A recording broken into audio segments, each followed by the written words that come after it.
നാഗഭൂഷിത പദങ്ങളും ചടുലതാളമോടു തിരുനടനവും ഭസ്മഭൂഷിതമുരസ്ഥലം ഹരിണചർമ്മവും ഫണിഗണങ്ങളും വാസുകീ പരിവിശോഭിതം വിമലവക്ഷസം ഭവഭയാവഹം ചന്ദ്രശേഖര തെളിഞ്ഞു കാണണം അന്തികേ മമ സദാശിവ.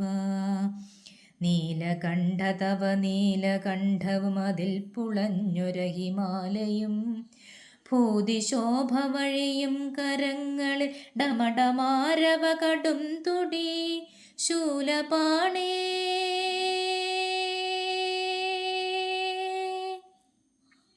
ശൂലപാണെ മഹാത്രിശൂലമതും മൃഗവുമേന്തി ഗതിയേകുവാൻ ചന്ദ്രശേഖര തെളിഞ്ഞു കാണണം അന്തികേ മമ സദാശിവ. ചന്ദ്രശേഖര തെളിഞ്ഞു കാണണം അന്തികേ മമ സദാശിവ.